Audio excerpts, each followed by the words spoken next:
Ladies and gentlemen, welcome to the 97 Republic YouTube channel, where I react to UFC news, live events, basically just anything related to the UFC. So I kindly ask that if you enjoy the video, a friendly reminder to click the like button. If you want to become a part of this channel, feel free to click the subscribe button. And if you don't want to miss out on anything, you want to stay up to date, feel free to click the notification bell. All of this really contributes to the growth of this channel. I would really appreciate it, and I hope you enjoy this one.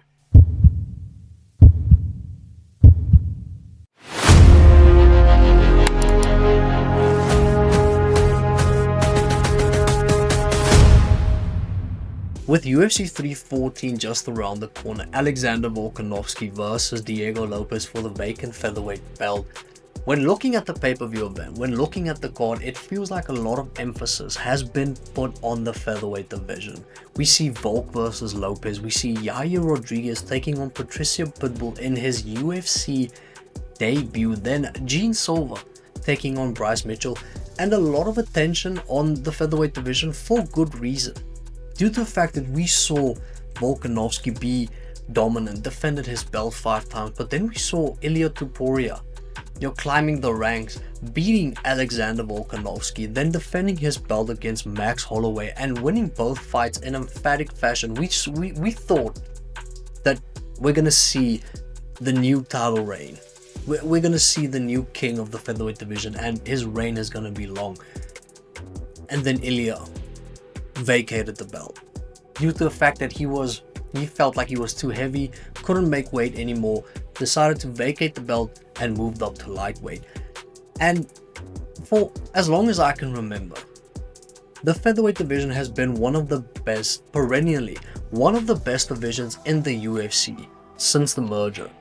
So just a quick history lesson with regards to the featherweight division. So the UFC merged with the WEC 2010. Featherweight champion at the time, Jose Aldo. Then Aldo went on to defend his belt 7 times. 7 times. Against the likes of Kenny Florian, against the likes of Chad Mendes twice, Frankie Edgar, Zombie. So we saw a dominant Jose Aldo. But then in 2015, we know what happened. If you don't, there was some notorious guy named Conor McGregor became the #1 contender, fought for the interim belt against Chad Mendes, ended up beating Chad Mendes, and then fought Jose Aldo, ended up beating Aldo. But then Conor vacated his belt due to the fact that after beating Aldo, went to lightweight, fought Eddie Alvarez, obviously beat Eddie Alvarez, and then went on to fight Floyd Mayweather. Both belts was vacated. And then we saw Jose Aldo taking on Frankie Edgar for an interim belt, won the interim belt, got promoted to being the undisputed champion due to the fact that Conor left the sport. And then we saw the new king. Then we saw Max Holloway beat Anthony Pettis for an interim belt, then fought Jose Aldo, a lot of interim belts by the way, fought Jose Aldo, beat Aldo, became champion, defended his belt 3 times, fought the likes of Brian Ortega, fought the likes of Jose Aldo, and then we saw Alexander Volkanovski come to the picture, ended up beating Max Holloway, took over from Max Holloway, defended his belt 5 times, and then we saw him lose to Ilia Topuria. If we look at the entirety of the UFC featherweight division since the merger, 15 years, we've had 4 champions. We've actually had 5. But I'm not taking anything away from Conor's legitimacy as being champion. But if we look at champions who defended their belts, we've had 4. And it's not a lot of champions within 15 years. Now that's neither a good nor bad thing, but it just goes to show how dominant champions were inside of the featherweight division and different champions. If we look at the greatest of all time, within every division, there's somewhat of a clear #1.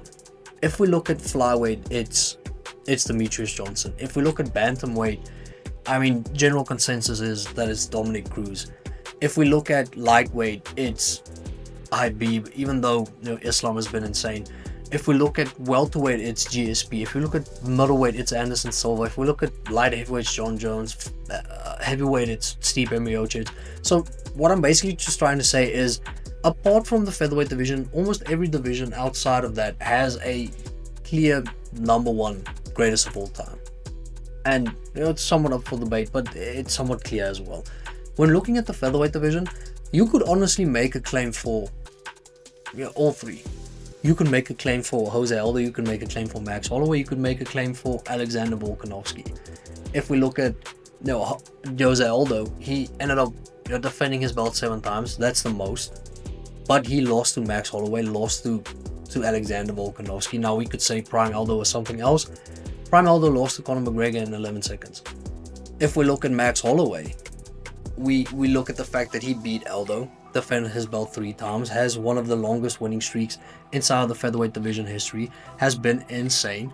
If we look at Alexander Volkanovski, beat both Aldo, beat Max Holloway as well, and then he defended his belt 5 times. Personally, I feel like it's Volk, but the reason why you could probably make a case for Max is due to the fact that Max and Volk, those first 2 fights, was really up for debate who won. But irrespective of that fact, right now within the UFC, there's probably 2 divisions where I'd say the 2 most competitive divisions in the sport, and that's why the featherweight division is so insane. You could take the top 10 featherweights right now, and whoever wins between Volk and Diego Lopez, you could schedule any one of those 9 other featherweights, it would be competitive. Guarantee you it would be competitive. Due to the fact that I think it's common knowledge that Movsar Evloev is probably next to fight the champion. Movsar Evloev had an insanely close fight against Aljamain Sterling, who's currently ranked number 10 or 9. I'm not quite sure. But a lot of people disputed the fact that Movsar won.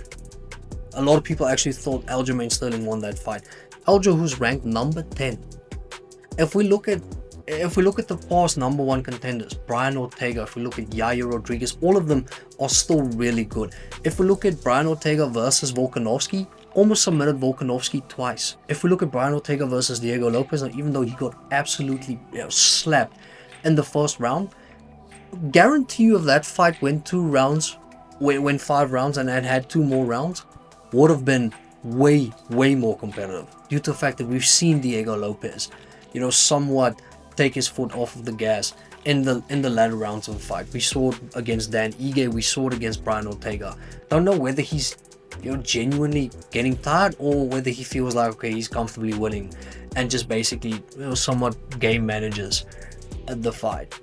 But it's irrefutable that Brian Ortega would still be extremely competitive. If we look at Yair Rodriguez, who was actually an interim champion and then ended up fighting Alexander Volkanovski. Now, sure, Volk was really dominant, but the point is, it will still be a competitive fight. And with regards to the middleweight division, it's probably the same.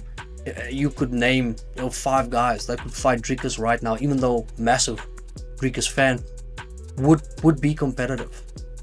Just due to the fact that the division is so good. The discrepancy between the champion and the rest of the division is not a lot. It's very close. If we look at the rest of the UFC divisions, it's not that. If we look at the flyweight division, Alexandre Pantoja has beaten all of them. If we look at the bantamweight division, Merab Dvalishvili hasn't lost in 11 bantamweight fights. That's insane. And recently beat Sean O'Malley, recently beat Umar. He's beaten Petr Yan. So yeah. If we look at the lightweight division, Islam Makhachev has been 10 years. He has been the tyrant of the lightweight division. If we look at the welterweight division, probably say Bilal and Shavkat Rakhmonov is on that level. We can be generous and say that Sean Brady is a part of that. However, we saw Sean Brady lose against Bilal via stoppage. Then middleweight division, you have Nasruddin Imavov, you have Sayo Baralio, Hamzat Shamaev. You could even make a case that Sean Strickland is still really good, really competitive. He beat Nasruddin Imavov. So you could make a case for a lot of guys within the middleweight division. Light heavyweight division, probably have Ankalaev and Alex Pereira at this moment in time.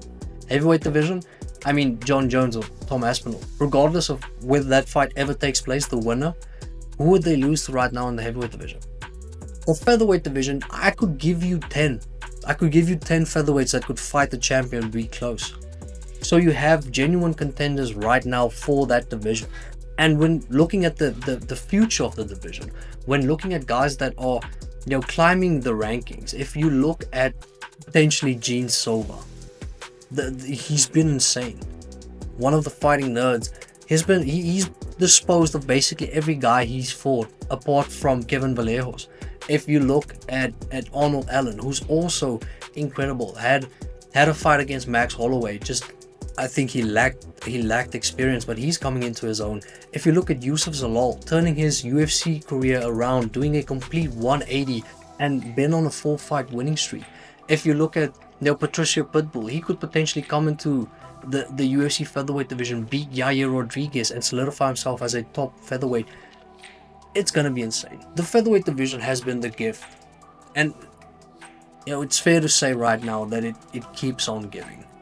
And genuinely curious to know what's gonna happen with regards to every featherweight fight this weekend, from main event to Yair versus Patricio to Bryce versus Gene. Just love the featherweight division. That's it for today. Let me know in the comment section who's your featherweight goat. I would really appreciate it. Have a beautiful day.